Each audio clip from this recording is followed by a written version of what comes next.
ಮದುವೆ ಆಯಿತು, ಇಬ್ಬರಿಗೆ ಮದುವೆಯಾಗಿ ಗಂಡನ ಜೊತೆ ಮಹಿಳೆ 21 ದಿನಗಳ ಕಾಲ ಸಂಸಾರ ಕೂಡ ಮಾಡ್ತಾಳೆ. 21 ದಿನ ಸಂಸಾರ ಮಾಡಿದ ಮೇಲೆ ಹೇಳ್ತಾಳೆ ನನಗೆ ಡಿವೋರ್ಸ್ ಬೇಕು ಅಂತ ಹೇಳಿ ಕೋರ್ಟ್ಗೆ ಅರ್ಜಿ ಕೂಡ ಹಾಕ್ತಾಳೆ. ಏನಾಗ್ತಾ ಇದೆ ಈ ಕಾಲದ ಹೆಣ್ಣು ಮಕ್ಕಳಿಗೆ? ಮದುವೆಯಾಗಿ 3 ದಿನಕ್ಕೆ ಡಿವೋರ್ಸ್ ಬೇಕು, 21 ದಿನಕ್ಕೆ ಡಿವೋರ್ಸ್ ಬೇಕು, 15 ದಿನಕ್ಕೆ ಡಿವೋರ್ಸ್ ಬೇಕು, ಒಂದೇ ಒಂದು ದಿನಕ್ಕೆ ಡಿವೋರ್ಸ್ ಬೇಕು ಅಂತ ಕೇಳ್ತಾ ಇದ್ದಾರೆ. ಹಂಗಾದ್ರೆ ಯಾಕೆ ಮದುವೆ ಆಗಬೇಕು? ಈ ರೀತಿಯಾಗಿ ಹೈಕೋರ್ಟ್ಗೆ ಅರ್ಜಿಯನ್ನು ಹಾಕಿರುವಂಥದ್ದು ಮಹಿಳೆ. ಆದರೆ ಕೋರ್ಟ್ ಸುಮ್ಮನೆ ಬಿಟ್ಟಿಲ್ಲ, ಸರಿಯಾಗಿ ಬೈದಿದೆ, ತರಾಟೆಗೆ ತೆಗೆದುಕೊಂಡಿದೆ. ವರದಕ್ಷಿಣೆ ಕಿರುಕುಳದ ಆರೋಪದಡಿಯಲ್ಲಿ ವಿಚ್ಛೇದನ ಬೇಕು, ಡಿವೋರ್ಸ್ ಬೇಕು ಅಂತ ಹೇಳಿ ಅರ್ಜಿ ಹಾಕಿರ್ತಾರೆ. ಆದರೆ ಕೋರ್ಟ್ ಹೇಳುತ್ತೆ ವಿವಾಹ ಏನಿದೆ ಇದು ಸ್ವರ್ಗದಲ್ಲಿ ನಿಶ್ಚಯ ಆಗಿ ಭೂಮಿಯ ಮೇಲೆ ಆಗುವಂಥದ್ದು ಅಂತ ಹೇಳಿ ನ್ಯಾಯಾಲಯ ಮಹಿಳೆಗೆ ತರಾಟೆಯನ್ನು ತೆಗೆದುಕೊಂಡಿದೆ. ಸಾಕ್ಷ್ಯಾಧಾರಗಳಿಲ್ಲ ಅಂತ ಹೇಳಿ ಈ ಒಂದು ಅರ್ಜಿಯನ್ನು ವಜಾಗೊಳಿಸಿದೆ ಕೋರ್ಟ್. ನೀವು ಮಾಡಿದ ಆರೋಪಕ್ಕೆ ಸಂಬಂಧಪಟ್ಟ ಹಾಗೆ ಮಹಿಳೆ ಆರೋಪ ಏನಿದೆ ಅದು ನಂಬಲರ್ಹವಾಗಿಲ್ಲ, ನಂಬೋಕೆ ಸಾಧ್ಯ ಆಗ್ತಾ ಇಲ್ಲ ಅಂತ ಹೇಳಿ ಅಭಿಪ್ರಾಯಪಟ್ಟು ಕೋರ್ಟ್ ಅವರ ಅರ್ಜಿಯನ್ನು ವಜಾ ಮಾಡಿದೆ. ನೋಡಿ, ನಿಜಕ್ಕೂ ಕೂಡ ಈಗಿನ ಒಂದು ಕಾಲದಲ್ಲಿ ಈ ಒಂದು ಮದುವೆಯ ವಿಚಾರದಲ್ಲಿ ಅಥವಾ ಲವ್ ವಿಚಾರದಲ್ಲಿ, ಸಂಬಂಧಗಳ ವಿಚಾರದಲ್ಲಿ ಏನಾಗ್ತಾ ಇದೆ ಅಂತ ಅರ್ಥನೇ ಆಗ್ತಾ ಇಲ್ಲ.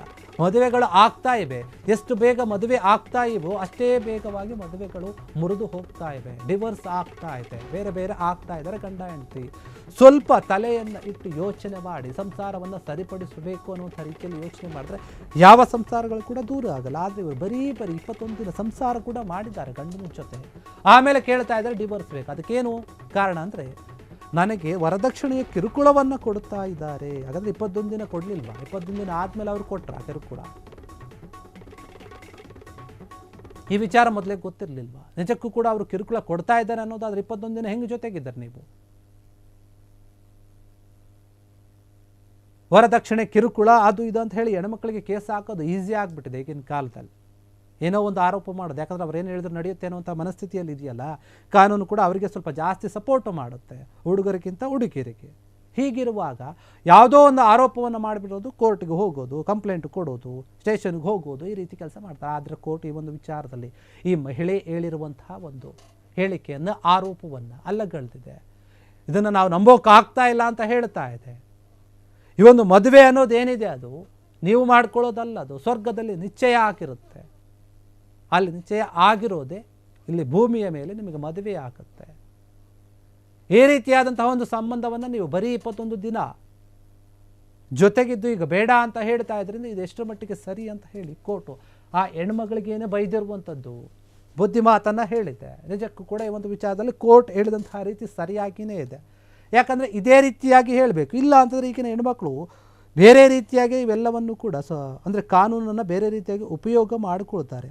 ಆ ರೀತಿಯಾದಂಥ ಒಂದು ಘಟನೆಗಳು ಆಗಿಬಿಡುತ್ತೆ. ಪದೇ ಪದೇ ಈ ರೀತಿಯಾಗಿ ಯಾಕೆ ಆಗ್ತಾ ಇದೆ, ಏನಾಗ್ತಾ ಇರಬಹುದು, ಇದು ವಿಚಾರಗಳು ಕೂಡ ಕೇಳಿ ಬರ್ತವೆ. ಹೀಗಾಗಿ ಈ ಒಂದು ವಿಚಾರಕ್ಕೆ ಸಂಬಂಧಪಟ್ಟ ಹಾಗೆ ನೋಡಿ, ನೀವು ಸರಿಯಲ್ಲ ಈ ರೀತಿಯಾಗಿ ಮಾಡಿರೋದು ಅಂತ ಹೇಳಿ ಕೋರ್ಟ್ ಅಭಿಪ್ರಾಯಪಟ್ಟಿದೆ. ಯಾಕೆ ಅಂತಂದರೆ ವರದಕ್ಷಿಣೆ ಒಂದು ಕಿರುಕುಳ ಅಂತ ನೀವು ಹೇಳುತ್ತೀರಿ, ಆದರೆ ಅದು ನಿಜ ಅಲ್ಲ ಅಂತ ಹೇಳ್ತಾ ಇದೆ. ಏನಾಗಿದೆ ಈಗ ಒಂದು ಕೇಸ್ನಲ್ಲಿ ಅಂತ ನೋಡಿದ್ರೆ ನೋಡಿ, ಬೆಂಗಳೂರಿನಲ್ಲಿ 2012 ಮೇ 30 ಆತ ಮತ್ತು ಆಕೆಯ ವಿವಾಹ ಆಗಿರುತ್ತೆ.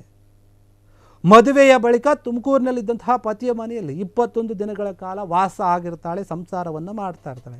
ಪತಿ 50,000 ರೂಪಾಯಿ ಹೆಚ್ಚುವರಿ ವರದಕ್ಷಿಣೆ ನೀಡುವಂತೆ ಒತ್ತಾಯಿಸಿರ್ತಾರಂತೆ.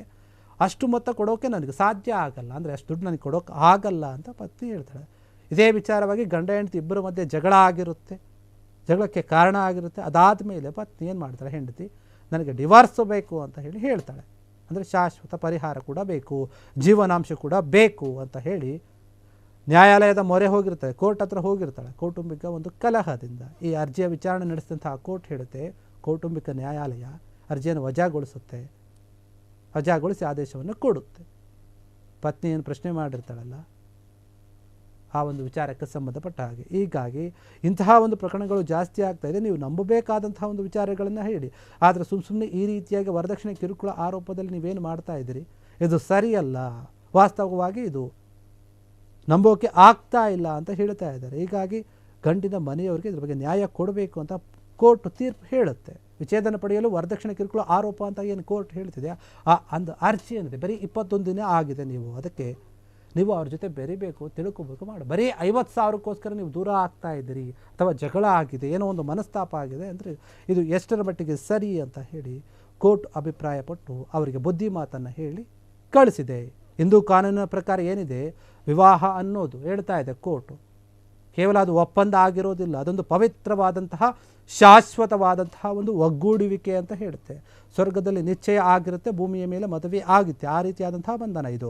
ಅಗ್ನಿಸಾಕ್ಷಿಯ ಒಂದು ಸಂದರ್ಭದಲ್ಲಿ ಮತ್ತು ವರ ಪರಸ್ಪರ ಜೋಡಿಯಾಗಿ ಧರ್ಮೇಚ ಅರ್ಥೇಚ ಕಾಮೇಚ ಮೋಕ್ಷೇಚ ಅಂತ ಹೇಳಿ ಈ ಒಂದು ಪದಗಳನ್ನು ಪಠನೆ ಮಾಡುವ ಮೂಲಕ ನಿಮ್ಮನ್ನು ಮದುವೆಯಾಗಿರ್ತಾರೆ, ಆ ಮೂಲಕ ಧರ್ಮ, ಅರ್ಥ, ಕಾಮ ಮತ್ತು ಮೋಕ್ಷವನ್ನು ಪಾಲಿಸ್ತೇನೆ ಅಂತ ಪವಿತ್ರವಾಗಿ ಪ್ರತಿಜ್ಞೆಯನ್ನು ಮಾಡಿರ್ತಾರೆ ಅಂತ ನ್ಯಾಯಾಲಯ ಹಿಂದೂ ಸಂಪ್ರದಾಯದಲ್ಲಿ ಏನು ಹೇಳುತ್ತಾರೆ, ಮದುವೆಯ ಸಂದರ್ಭದಲ್ಲಿ ಪುರೋಹಿತರು ಹೇಳಿಕೊಡ್ತಾರಲ್ವ, ಧರ್ಮೇಚ ಅರ್ಥೇಚ ಕಾಮೇಚ ಮೋಕ್ಷೇಚ ಎನ್ನುವಂಥ ಈ ಒಂದು ಪದಗಳನ್ನು ಉಪಯೋಗ ಮಾಡಿ ಕೋರ್ಟ್ ಮಹಿಳೆಗೆ ಬುದ್ಧಿವಾದವನ್ನು ಹೇಳಿ ನೀವು ಇನ್ನು ಮುಂದೆ ಹೇಳಿ ಚೆನ್ನಾಗಿರಿ ಅಂತ ಹೇಳ್ತಾ ಇದೆ. ಬುದ್ಧಿವಾದನ ಹೇಳಿ, ಆದರೆ ಇದು ಎಷ್ಟು ಮಟ್ಟಿಗೆ ಇವರು ತೆಗೆದುಕೊಳ್ತಾರೆ ಅಂತ ಗೊತ್ತಿಲ್ಲ.